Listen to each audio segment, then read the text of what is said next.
Okay, so in this video session, we're gonna take a look on example by using consistent deformation method. So in this example, you can see the question written as the following. So, determine the reaction at the roller support B of the beam shown in figure 10A, where EI is constant. As you can see,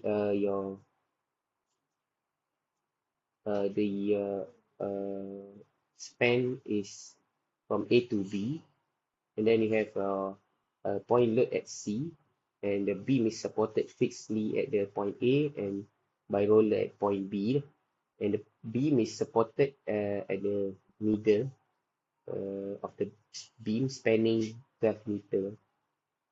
As you can see here, if you calculate the degree of determinacy, you have three unknown here and then one unknown here. So total you have four unknown reaction for R. And then you have one member only. So your n is equal to 1. So basically, this is indeterminate to the first degree.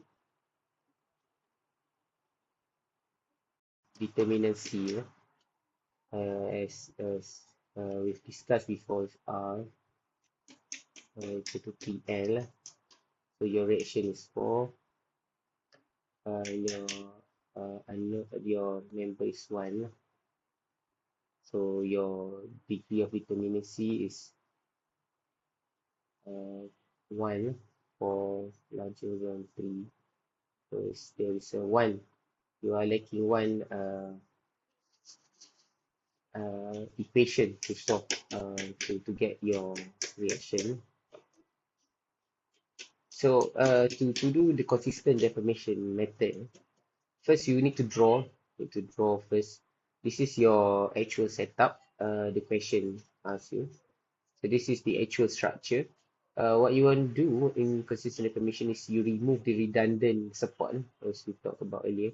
So in this example, we choose this roller as your redundant support. So we take it away. So it becomes your primary structure. Your primary structure, as you can see here, becomes a determinate structure. As you have three unknown here, and you have one member here, so 3 is equal to 3, R is equal to N, R is equal to 3N. So you can solve for this primary structure. And also to make it compatible again, because it doesn't represent the actual structure. So you need to add another structure which is showing the redundant force. Shown here the redundant force. So at this roller here, that we remove here, we need to add another structure, superposition, overlapping it. So it becomes, you need to apply a force there, representing the roller that we have removed in this structure. So what happens here is that the the structure here, as you can see in the first one here, the structure here without the roller, it doesn't become static. So there is a deformation, deflection. As you can see here, there's a deflection here for data B. So to counter it, we draw another structure, which is it consists of the redundant forces. So with force of dy. So as you can see there, the force dy cause a deflection of delta BB here. So you sum it up, these two deflection, one's going down and one is going up. So it become a zero. There is a zero deflection. So based on that principle, so based on this, once you draw this structure, so you can write up the equation. But first, let's write the equation that we talked about just now, which is, as you can see here in equation 1, zero deflection, which is equals to deflection at B caused by force, actual force 50 kilonewton. So it's a negative. We take it downward as negative, and then we have a deflection of delta prime BB here, which is caused by By. Uh, is here. Is here. So this one is here. So a sum of these two, you get a zero deflection. So as you can see here, the deflection caused by By is by magnitude, uh, uh, uh, magnitude of FBB. We take it as a FBB. So we apply a magnitude of 1 Newton here to represent how much the deflection will occur at this point due to that By. Okay, so this becomes your additional equation. So this one becomes your additional equation to help you solve your for unknowns. You have your additional equation. Now you want to solve for deflection. So to calculate the deflection, you just need to use a formula that would be provided in the textbook, also as shown here. So as you can see in the previous one, you can see here, this is your structure. It's a cantilever beam with a point load in the middle. So you can use a formula, this formula, uh, which is this one, uh,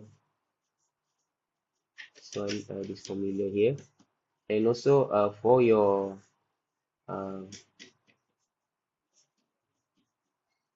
redundant structure here with a point of B, your point load is acting at the end of the cantilever, so you need to use this equation. So this one.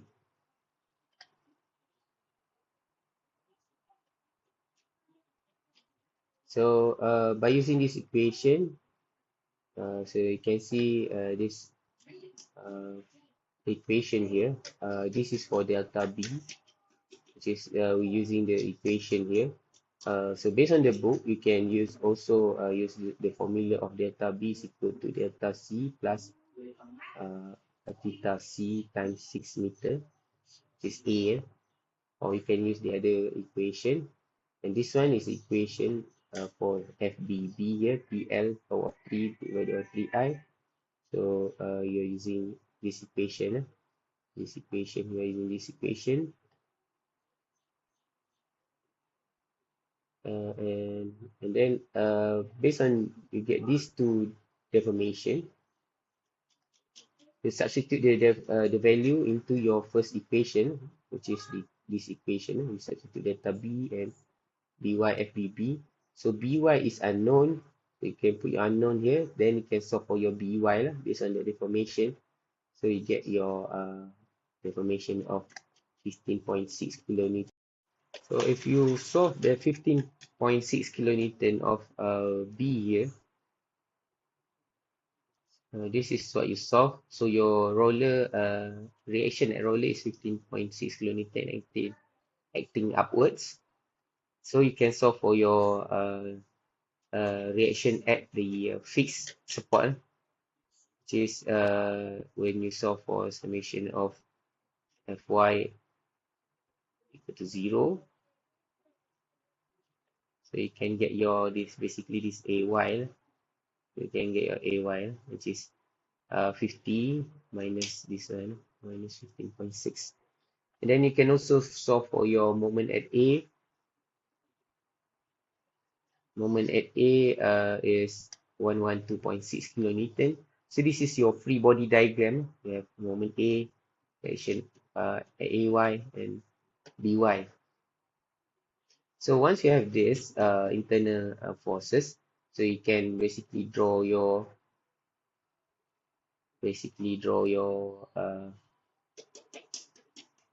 shear force diagram.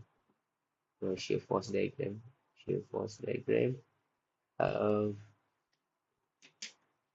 and then based on that shear force diagram, you can draw your, this is your bending moment diagram.